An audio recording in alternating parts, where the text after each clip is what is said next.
Hello friends, आपका बहुत बहुत स्वागत करती हूँ आपके अपने चैनल योर एजुकेशन गाइड में। दोस्तों, आज के इस वीडियो में हम जानेंगे प्रधानमंत्री सुरक्षा बीमा योजना के बारे में। क्या है ये योजना और आप इसका फ़ायदा किस तरह से उठा सकते हैं और आवेदन करने का प्रोसेस क्या होगा।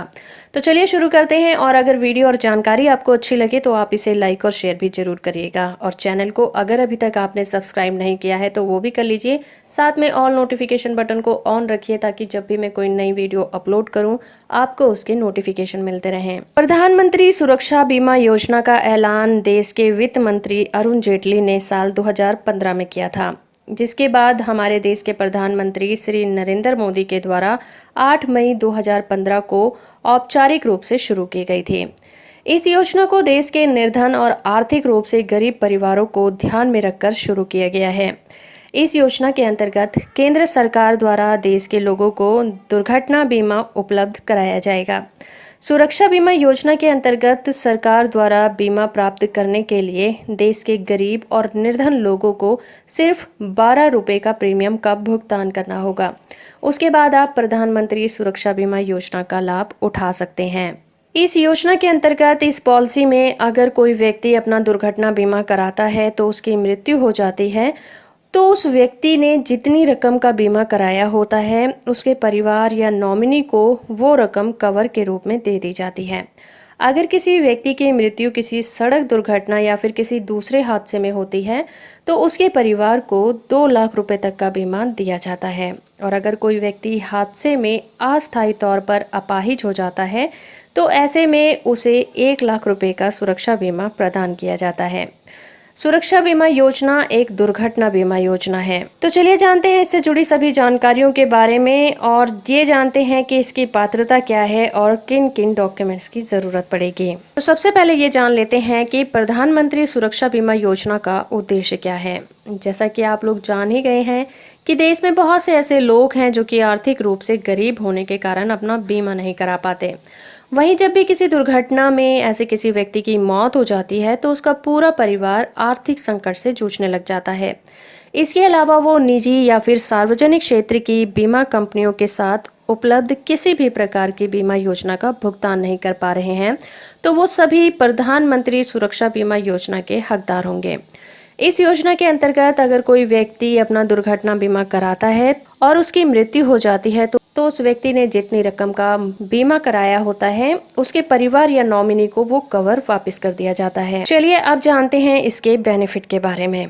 इस योजना का लाभ देश के सभी वर्ग के लोगों को प्रदान किया जाएगा, लेकिन खास तौर पर देश के पिछड़े और गरीब तबके के लोगों को इसका लाभ दिया जाएगा।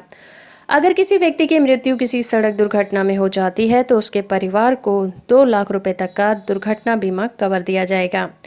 स्थायी रूप से आंशिक अपंग होने पर 1 लाख का मुआवजा दिया जाएगा और अगर वो हादसे में अस्थायी तौर पर अपाहिज होता है तो उसे 1 लाख रुपए तक का कवर दिया जाएगा। प्रधानमंत्री सुरक्षा बीमा योजना के तहत पॉलिसी धारक को सालाना 12 रुपए के प्रीमियम का भुगतान करना होता है। उसके बाद ही वो सुरक्षा बीमा के हकदार होंगे। इसके अलावा वो निजी या फिर किसी सार्वजनिक क्षेत्र की बीमा कंपनियों के साथ उपलब्ध किसी भी प्रकार की बीमा योजनाओं का भुगतान नहीं कर पा रहे हैं तो वो सभी इस योजना का लाभ उठा सकते हैं। प्रधानमंत्री सुरक्षा बीमा योजना को 1 साल के लिए कवर के साथ हर साल रिन्यू कराया जा सकता है। बैंक PMSBY की पेशकश करने के लिए अपनी पसंद के किसी भी बीमा कंपनी को संलग्न कर सकती है। खासकर देश के ग्रामीण इलाके रहने वाले लोग प्रधानमंत्री सुरक्षा बीमा योजना का लाभ उठा सकते हैं। अब बात करते हैं एलिजिबिलिटी की। आवेदक भारत का निवासी होना चाहिए। प्रधानमंत्री सुरक्षा बीमा योजना के तहत आवेदक की एज 18 साल से लेकर 70 साल की होनी चाहिए या फिर इससे अधिक नहीं होनी चाहिए।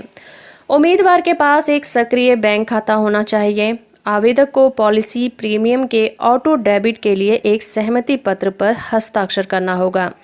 पूरे 12 प्रीमियम की रकम एक साथ ही हर साल 31 मई काट ली जाएगी। बैंक अकाउंट बंद होने की कंडीशन में पॉलिसी खत्म हो जाएगी और प्रीमियम जमा नहीं करने पर भी पॉलिसी को रिन्यू नहीं कराया जा सकेगा। अगर डॉक्यूमेंट की बात तो आपको आधार कार्ड, पहचान पत्र, बैंक अकाउंट की पासबुक, एज प्रमाण पत्र, आय प्रमाण पत्र, मोबाइल नंबर और पासपोर्ट साइज फोटो की जरूरत पड़ेगी। अब जान लेते हैं कि इसमें कैसे आवेदन कर सकते हैं। देश के जो इच्छुक लाभार्थी हैं वो इस योजना का लाभ उठाना चाहते हैं, वो बैंक की किसी भी ब्रांच में जाकर इस योजना के तहत आवेदन कर सकते हैं। अगर आप एप्लीकेशन फॉर्म को डाउनलोड करना चाहते हैं तो आपको इनकी ऑफिशियल वेबसाइट पर जाना होगा, जिसका लिंक आपको नीचे डिस्क्रिप्शन में मिल जाएगा। वहां से आप इनकी ऑफिशियल वेबसाइट पर जाएंगे तो आपको उनका होम पेज खुलकर सामने आएगा। इस होम पेज पर आपको फॉर्म का ऑप्शन दिखाई देगा। आपको इस ऑप्शन पर क्लिक करना होगा। ऑप्शन पर क्लिक करने के बाद आपके सामने कंप्यूटर स्क्रीन पर अगला पेज खुल जाएगा। इस पेज पर आपको प्रधानमंत्री सुरक्षा बीमा के ऑप्शन पर क्लिक करना होगा। इसके बाद एप्लीकेशन फॉर्म के ऑप्शन पर क्लिक करना होगा। होम पेज पर फॉर्म का ऑप्शन दिखाई देगा, आपको इस ऑप्शन पर क्लिक करना होगा। ऑप्शन पर क्लिक करने के बाद आपके सामने कंप्यूटर स्क्रीन पर अगला पेज खुलकर आएगा। इस पेज पर आपको प्रधानमंत्री सुरक्षा बीमा ऑप्शन को क्लिक करना होगा, जिसके बाद एप्लीकेशन फॉर्म के ऑप्शन पर क्लिक करना होगा। फिर आपके सामने एक एप्लीकेशन फॉर्म की PDF कॉपी खुल जाएगी। आप एप्लीकेशन फॉर्म की PDF कॉपी को डाउनलोड कर सकते हैं। इसके बाद आपको एप्लीकेशन फॉर्म में पूछी गई सभी जानकारी जैसे कि नाम, पता, आधार नंबर, ईमेल ID आदि सभी ठीक तरह से भरनी होगी। सभी जानकारी भरने के बाद आपको एप्लीकेशन के साथ अपने सभी दस्तावेजों को अटैच करना होगा। फिर आपको एप्लीकेशन फॉर्म को बैंक में जाकर जमा करा देना है। तो फ्रेंड्स, ये थी जानकारी प्रधानमंत्री सुरक्षा बीमा योजना के बारे में। आई होप कि ये जानकारी आपके काम की होगी और आपको पसंद आई होगी। वीडियो अच्छा लगा है तो आप इसे जरूर लाइक करिए, शेयर करिए और चैनल को अभी तक सब्सक्राइब नहीं किया है तो वो भी कर लीजिए, ताकि जब भी मैं कोई नई वीडियो अपलोड करूं आप उससे अपडेट रहें। वीडियो से आखिर तक जुड़े रहने के लिए आपका बहुत बहुत धन्यवाद।